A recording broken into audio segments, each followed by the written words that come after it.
ومن أحسن قولا ممن دعا إلى الله وعمل صالحا وقال إنني من المسلمين.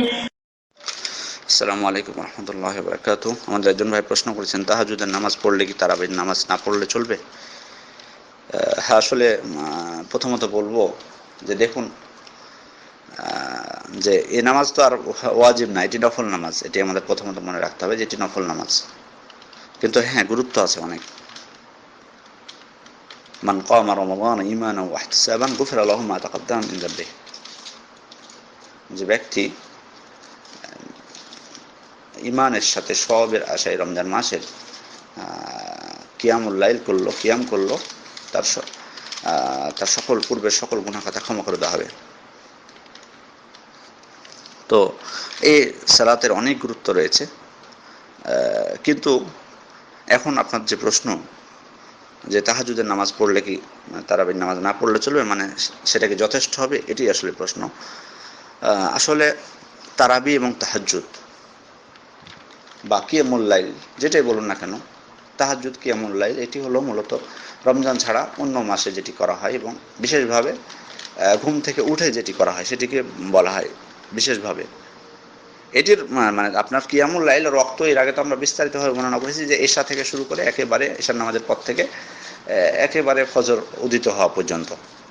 কিন্তু স্বাভাবিকভাবে এমনিতেই মানে কিয়ামুল লাইল বা সালাত তাহাজ্জুদ এটি রাত্রের শেষ অংশে পড়ায় বেশি হয় বা অর্ধেক পার হওয়ার পর এটি বেশিরভাগ করে থাকেন এবং এটি উত্তম। আমরা দলিল সহ পেশ করেছি এর আগে যে অর্ধেক রাত্রি পার হওয়ার পর বা রাত্রের শেষ 1/3 যখন বাকি থাকে তখন উত্তম, এটি আমরা বলেছি। সেহেতু আর তারাবি হলো রাত্রের প্রথম অংশে পড়া, যেটা এশার নামাজের পরপরই পড়া হয়। তো রমজান মাসে একজন ব্যক্তির জন্য উত্তম হলো যে জামাতের সাথে তারাবিতে শরীক হওয়া, জামাতের সাথে তারাবিতে শরীক হওয়া, যেমনটি সাহাবা ইকরাম শরীক হয়েছিলেন। তারা অন্য মাসে তাহাজ্জুদের নামাজ পড়তেন, কিন্তু রমজান মাসে তারা জামাতের সাথে তারাবি নামাজ আদায় করতেন, যেটি প্রথম রাত্রে। সুতরাং আমি আপনাকে বলবো যে আপনি জামাতের সাথে তারাবির নামাজটাই আদায় করুন। কিন্তু এখন হয়তো প্রশ্ন আসবে এটি, এবং আপনার জন্য এটি উত্তম। এখন হয়তো অনেকে বলবেন যে আমি হয়তো মসজিদ নাই আমার, মানে তারাবি হয়তো হয় না, এরকম হয়তো মসজিদ থাকতে পারে আশপাশে নাই, অথবা দেখা যাবে যে হয়তো এমন হতে পারে যে সে মসজিদে ইমাম সাহেবের পিছনে নামাজ পড়তে ভালো লাগছে না, বা হয়তো ইমাম সাহেব কেরাত স্পষ্টভাবে করেন না, শুধু রুকু সিজদা ঠকাঠক দেন, মানে ঠিকভাবে নামাজের রুকুনগুলো পালন করতে দেন না, বিধায় আমি সেখানে নামাজ পড়ে তৃপ্তি পাই না, এরকম অনেকে হয়তো বলতে পারেন।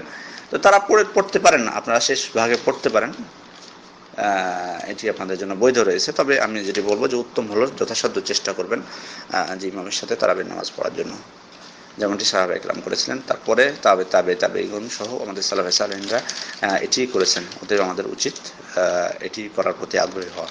আসসালামু আলাইকুম ওয়া রাহমাতুল্লাহি ওয়া বারাকাতুহু।